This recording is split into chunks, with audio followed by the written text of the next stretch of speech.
Olá, boa noite para você. SCC News começando agora. Vamos aos destaques. Grave acidente bloqueou os dois sentidos da BR-470 agora à tarde. A gente traz as informações, a atualização para você. Frio intenso para acolher as pessoas em situação de rua. Mais uma casa de passagem foi inaugurada na Grande Florianópolis. A passagem ela tem um período pré-determinado, que é de 90 dias. O acolhimento ele se dá através do encaminhamento do SEAS, que é o Serviço de Abordagem Social da Prefeitura. E ainda 180 dias de licença paternidade. O direito foi garantido por uma família de gêmeos. Eles têm uma demanda da mãe muito grande, né? Então, eu poder estar dando esse suporte para ela, tira muito desse peso.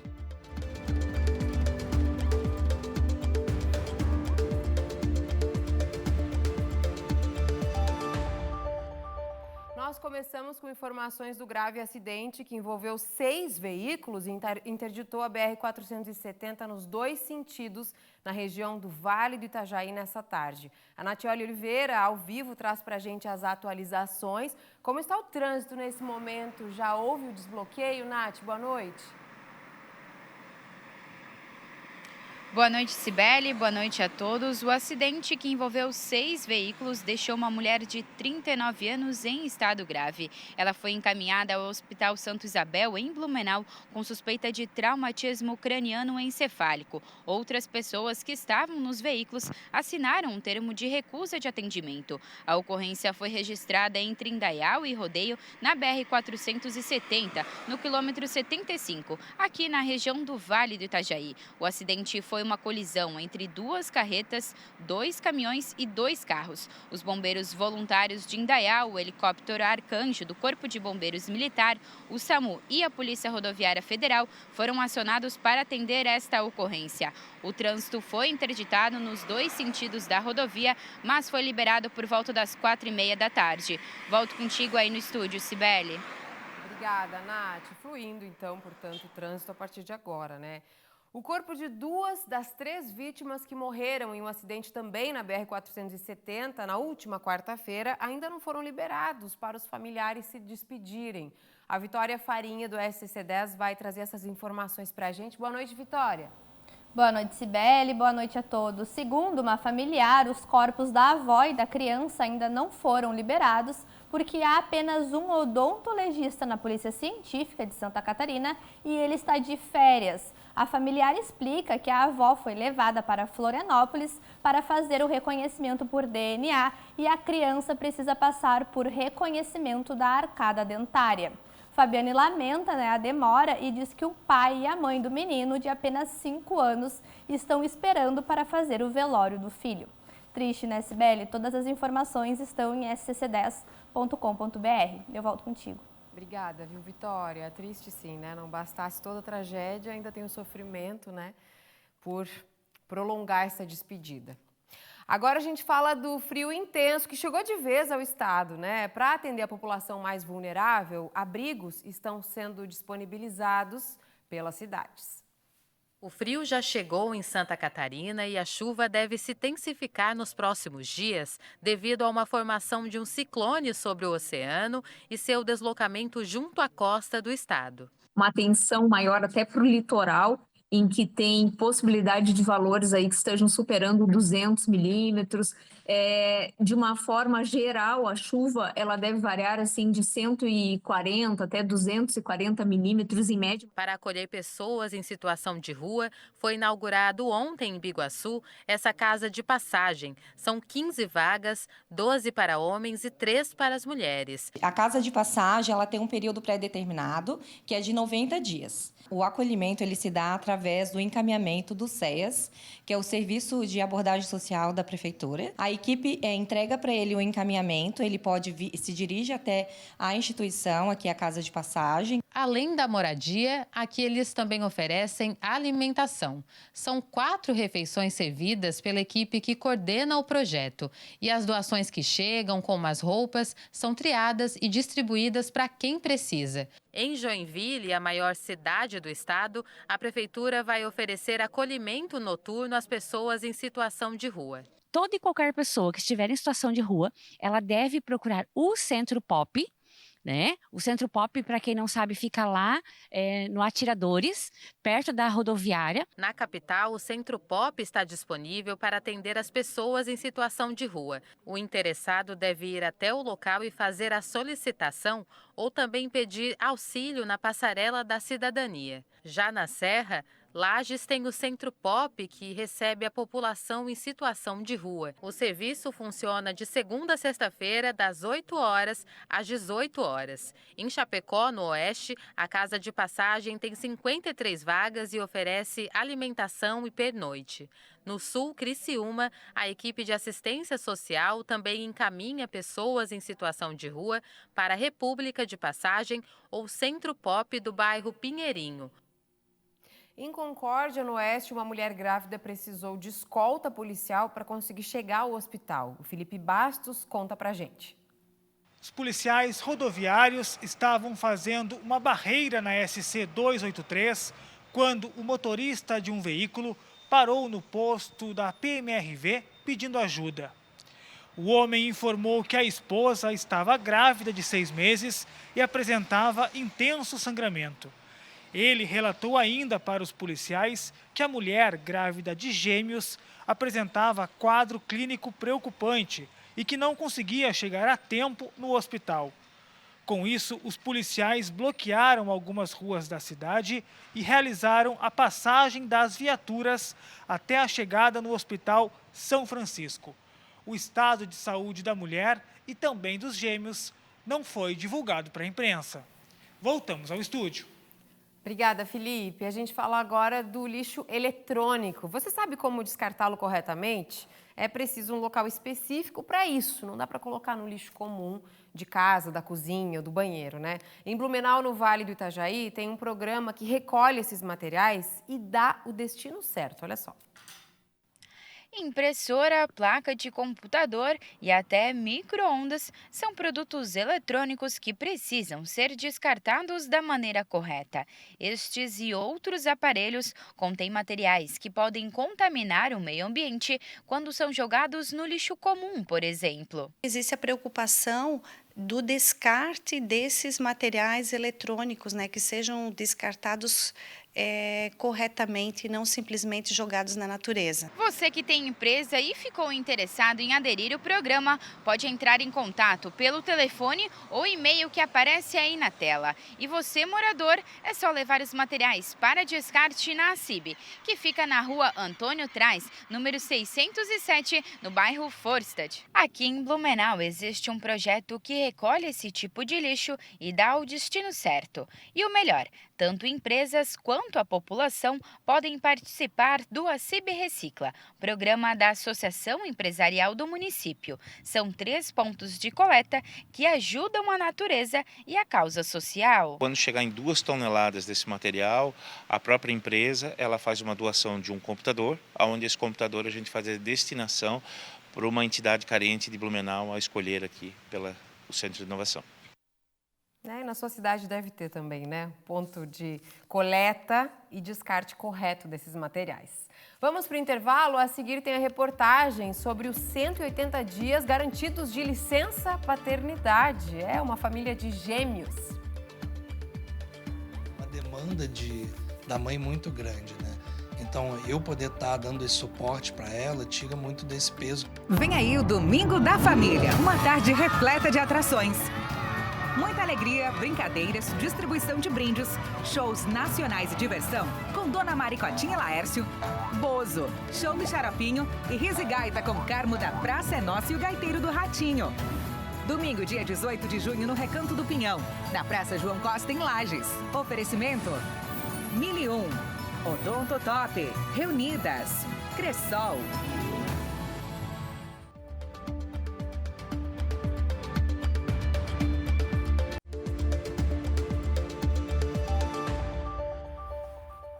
Voltamos. Olha, se você perdeu aquele prazo para entregar a declaração do imposto de renda, saiba que ainda assim dá para diminuir as multas.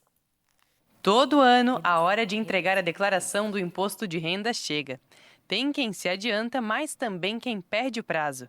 Quem não enviou vai precisar pagar uma multa, mas quanto antes resolver a situação, melhor. Essa multa, ela corresponde a 1%, né, ao mês, né, do imposto devido, limitada a 20%, e um valor mínimo de R$ 165,74. São 3 possibilidades de acertar as contas com o leão.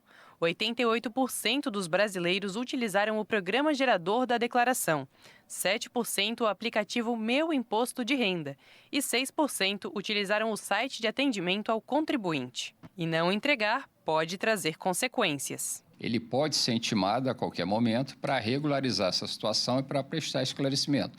Só que aí ele perde a espontaneidade. Aí a multa já é diferente dessa multa simplesmente por atraso. Se ele não ficar como omisso na declaração, fica uma pendência no CPF dele, tá? E essa pendência pode, em outros cadastros governamentais, lojas, né? Isso aí pode dar algum problema para ele, sim.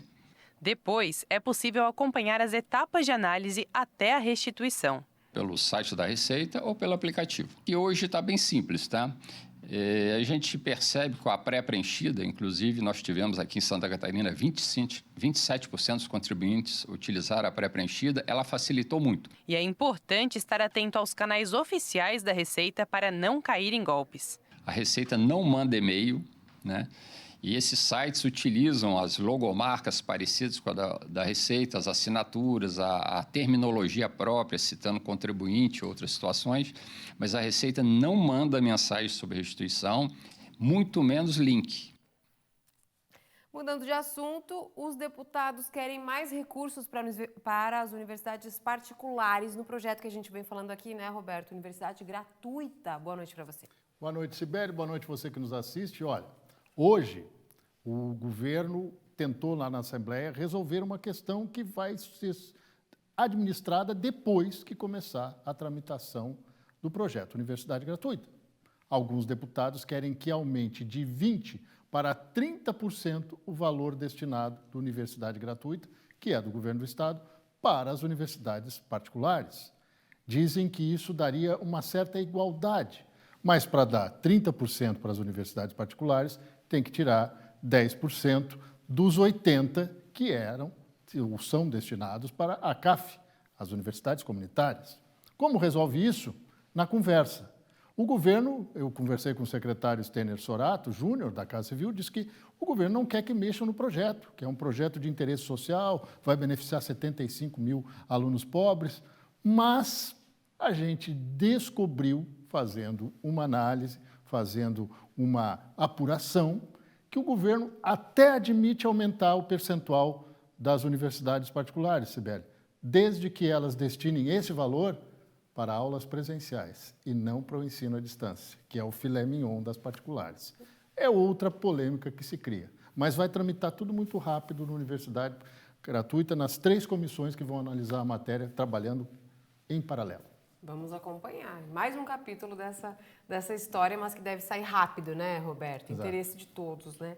Em Brasília, o governo do estado pediu ao presidente do Senado para que seja analisado o projeto do marco temporal das terras indígenas. É a única solução, porque no Supremo Tribunal Federal, a votação indica que o direito dos povos originários vai ser preservado, então vão continuar sendo feitas entrevistas por antropólogos da FUNAI para fazer a demarcação de terras. No Senado está em discussão, ou deveria estar, o mesmo projeto que passou na Câmara. 500 mil famílias de Santa Catarina podem ser prejudicadas se passar essa questão do marco temporal, que é uma tese, não é lei. A gente vem acompanhando, né? A polêmica é nacional, né, Roberto? Totalmente. E aqui é forte também por conta dessas famílias todas, né, dos agricultores. Você volta amanhã? Dito isso, eu volto amanhã. Até amanhã, Roberto. Tem mais o Roberto no nosso portal, você já sabe que a QR Code está sempre aqui, ó. Só acessar, você vai direto para a coluna do Roberto Azevedo e também pode acompanhar as notícias que chegam a todo momento no nosso portal. Agora, hoje é dia, sabe do quê? De Santo Antônio, mais conhecido como Santo Casamenteiro. Muitas pessoas que ainda não conseguiram o amor para a vida recorrem a ele. A Beatriz disse que não precisou da ajuda do santo para se casar, não. Sou casada há 19 anos. Eu não precisei apelar para o Santo Antônio. Foi bem tranquilo, foi ao natural mesmo. Nem simpatia, nem nada? Nada, nada, nada. E para quem não conseguiu, ainda dá tempo de pedir ajuda para o santo casamenteiro. Tem namorado? Não, não tem. Nem pretendente, nada? Nem pretendente. O Dia de Santo Antônio é mundialmente comemorado hoje, 13 de junho. Além de ser reconhecido como pai dos pobres, também é chamado de santo casamenteiro. Mas você sabe o porquê? As mulheres que eram pobres, que não teriam nenhum pretendente, é porque não tinham oportunidade. Antônio se reunia, conseguia um enxoval e dava a elas, e tantas conseguiam sim. Por isso a fama que se espalhou, e nós brasileiros recordamos com muita fé e força essa tradição. Nesta data, tradicionalmente também é celebrada a bênção dos pães, uma forma de homenagear o santo que, segundo a Igreja Católica, distribuía alimentos aos menos favorecidos.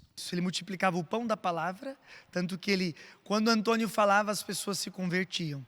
As pessoas voltavam para a fé e aquelas que ainda não abraçavam a fé voltavam. Mas Santo Antônio, além de casamenteiro e pai dos pobres, também é protetor das coisas perdidas. Eu mesmo fui criado numa casa onde a minha avó, sempre no dia dele, ou quando perdia até alguma coisa em casa, pedia a intercessão de Santo Antônio. Vamos para a nossa previsão do tempo? Olha, a gente reforça o alerta meteorológico da Defesa Civil Estadual. Você já deve imaginar, né? Além do frio, agora até sexta-feira, tem alerta para a formação de um ciclone perto da costa catarinense, que traz instabilidades para todas as regiões. Por isso, essa chuva volumosa e persistente deve ficar aqui nos próximos dias, pelo menos até sexta-feira. Toda essa parte em laranja é a que deve ser mais atingida. E aí os riscos também são mais altos para alagamentos, enxurradas, inundações e também deslizamentos de terra. Em amarelo o risco existe, mas é moderado. Em verde é mais baixo. Então a quarta-feira deve ser de tempo bem fechado, com chuva a qualquer hora do dia em todas as regiões. O seu guarda-chuva vai ser um item indispensável, não só para essa quarta, mas até o fim da semana. E o frio, é claro, continua. Olha só como fica o nosso mapa. A massa de ar polar segue deixando as temperaturas lá embaixo. Na Serra, a mínima é de 3 graus. No oeste, a mínima chega a 5, isso pela manhã, condição que volta a se repetir à noite. E também em todo o litoral, a gente vê que a temperatura não sobe tanto à tarde. Começando pela manhã com mínima de 6 no litoral norte, 7 no litoral da Grande Florianópolis e 9 no litoral sul. E à tarde não deve passar dos 18 graus. Já no Vale, mínima de 8 e máxima de 12 para essa quarta-feira. Em Tijucas, mínima de 12, máxima de 16 graus em Canoinhas, mínima de 7 no amanhecer. Em Indaial, amanhece com mínima de 9. São Joaquim na Serra tem mínima de 4, máxima de 9 graus. Laguna no Sul, mínima de 10 e a máxima não deve passar dos 15. E em Chavantina, a máxima durante a tarde não passa dos 11 graus. Um pai de gêmeos aqui de Florianópolis conseguiu judicialmente o direito a uma licença paternidade de 180 dias. Um caso que pode abrir precedente para outras possibilidades. Confira na reportagem. Olívia e Antônio são gêmeos, com pouco mais de um mês de vida. Filhos de Raquel e Gustavo, pais de primeira viagem e servidores públicos. Ainda durante a gestação, já estavam preocupados em como dar conta de cuidar dos bebês que estavam por vir. A pediatra falou com a gente assim, vocês vão ter gêmeos. Eu atendi uma vez um casal que o marido entrou com uma ação para igualar a licença paternidade na maternidade já na primeira noite. Assim, a gente não dormiu, né? Virou a noite no cuidado. Quando a gente voltou para casa, falou, cara, a gente precisa entrar com essa ação. Foi então que procuraram uma consultoria jurídica. Nós utilizamos como tese justamente outras fontes do direito que não a lei. Porque no caso dele, ele tem direito a 20 dias de licença paternidade, né? Ainda é mais do que os seletistas, que em regra são 5 dias. E o que nós pedimos foi justamente a igualdade com a licença maternidade. Franciane e Adriana Vasconcelos decidiram então assumir o desafio, que é um pedido de extensão de licença paternidade. A nossa Constituição, ela diz que os homens e mulheres têm igualdade de direito e obrigações, mas na prática a gente vê que não é isso. Esse foi um dos princípios constitucionais que a gente utilizou como fonte do direito, somado ao princípio do melhor interesse do menor, para pedir a equiparação da licença paternidade para o Gustavo. e vê essa vitória como uma possibilidade de criar precedentes para novos direitos e decisões semelhantes. Acho bem possível que daqui para frente, cada vez mais, os tribunais do Brasil comecem a equiparar e dar essa licença estendida no caso de múltiplos, né? Quem tem filhos sabe o trabalho que dá cuidar de uma criança. Quem dirá duas? São diversas trocas de roupas, fraldas, alimentação dos pais e tudo mais, num momento de novidade e de recuperação do parto também. Por isso, ter a presença em tempo integral de um segundo cuidador, além de garantir o zelo com as crianças, dá também suporte para a mãe. Eles têm uma demanda da mãe muito grande, né? Então, eu poder estar dando esse suporte para ela tira muito desse peso, que é uma demanda física e emocional muito grande para ela, né? E ainda assim, né, os dois devem estar exaustos, porque é tão difícil esse começo, né? Apesar de ser maravilhoso. Imagina que maravilha a mãe ter esse apoio, que é o mínimo, né? A equiparação ali dos direitos, dos deveres. Que bom se fosse estendido a todas as famílias, né? Principalmente a todas as mães, que conseguissem um apoio integral, principalmente nos primeiros meses. Vamos seguir, né? Acompanhando, quem sabe, abra mesmo precedente. Em Laguna, no Sul, tem curso gratuito para pessoas com 40 anos ou mais aprenderem a usar melhor as ferramentas digitais na internet. A Emanuela Justino conta pra gente. É o curso Maturidade Digital, que é voltado para pessoas que têm 40 anos ou mais. O conteúdo vai ser sobre redes sociais, também edição de texto e outras atividades relacionadas à internet. Vou chamar aí na arte mais informações a respeito desse curso, então tem que ter 40 anos ou mais, tem que ter o ensino fundamental completo, pelo menos até a 5ª série. As aulas vão acontecer do dia 26 de junho ao dia 23 de agosto, sempre de segunda a quarta-feira, da 1h30 da tarde às 4h50. As matrículas estão sendo feitas na sede da Fundação Irmã Vera, que fica na Rua Barão do Rio Branco, número 107, no Centro Histórico. Ou então pelo telefone 48 984 70 4407. As aulas vão acontecer na Fundação Hermon. Volto com vocês. Obrigada, Emanuela. Nós ficamos por aqui. Obrigada pela sua presença aqui, sua audiência, seu carinho. A gente volta amanhã, logo depois das novelas da tarde. Uma ótima noite para você. Até lá.